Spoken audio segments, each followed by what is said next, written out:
Welcome to the Be That Healing Girl podcast. And on this episode today, we're going to talk about what secure love actually feels like from someone who maybe didn't really believe it was possible. And I'm really excited because one thing that I know can happen when we're in the thick of our anxious attachment is we can feel like really defeated. You're doing all the things, you're working really hard, you're trying, and you're still not able to stop spiraling or stop the overthinking. And you might know, for example, where your trauma or your anxious attachment comes from, but still nothing is changing. And I want you to hear it from the horse's mouth here from my dear friend and alumni client, Alyssa. Welcome, Alyssa.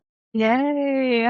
Thank you. Oh my gosh, it's so exciting for you to be here. And I just want to go ahead and dive in so people can really see themselves or where you were in their own journey. So first, before we even worked together, tell me what you maybe thought your problem was in the relationship. Like, what was actually happening inside you that maybe you couldn't see at the time? Before working with Claire, I thought the main problem was lack of communication. I thought like the enemy was the residency because that took away the person and the time that I thought was the answer to the problem. There wasn't much more than that at that time. Yeah. So you basically just thought, okay, things would just be better if we could just communicate differently, right? If Yes. maybe even he was better at the communication, or I make up, maybe you thought if I could just say things the right way, Oh, right? definitely. Yeah. Mhm. There was a lot of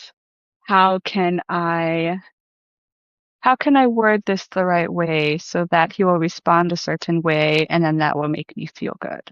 Right. Maybe I wasn't thinking that so intently at the time, but underneath that, that's what it was is what can I, oh, what can I do?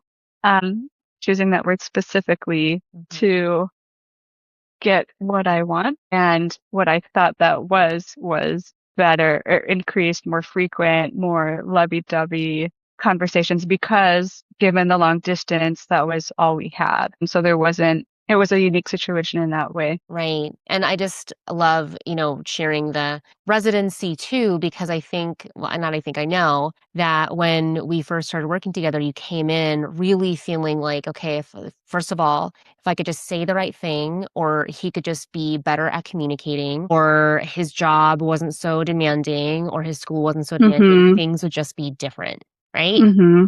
Okay. Oh, even on my end, if I wasn't in Hawaii pursuing my own medical journey, like if I was there, if I could change this in my own life, then Yeah. things would feel better. Yeah, for sure. It would just be so different. So the other thing that I want to ask about is obviously you're very self-aware. I mean, you're a smarty pants, right? Just got Oh, got accepted into well, thank school, you. Yes, right? third time's the charm. It sure is. And so being in medical school, right? You're kind of a smarty pants. Not just that, like, would you say that you're maybe self-aware or emotionally intelligent? Like where at that time, like where would you, if Mhm. I had asked Alyssa at that time, like, your emotional intelligence and your Depends on the day. I think some days I would say yes. Like I know I thought then that I knew all the things. Like I had, while I was in a post-baccalaureate program, I went to counseling for a bit and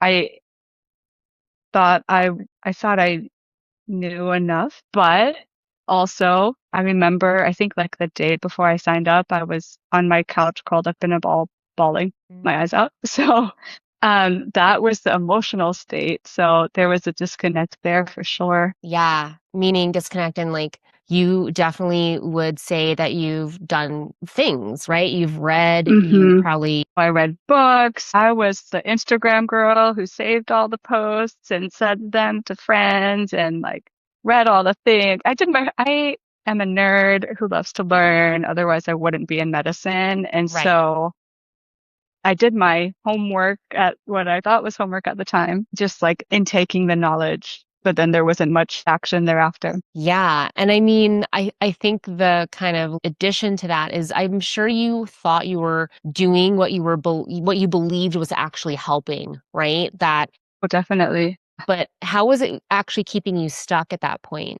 Like doing all the reading and the books and the counseling. Yeah, it didn't affect change. It was very passive. It like, I scratched the itch, the Tell me end. more about that. Tell me more about scratching the itch. Like, why would reading a Yeah, book or, saving an Instagram post, going to the yeah, counselor, like, why was that just yeah. scratching the itch? I'd read a book or I'd go to a counseling session or I'd save a post or watch a reel, and then carry on. There wasn't any um, reflection or application Yeah.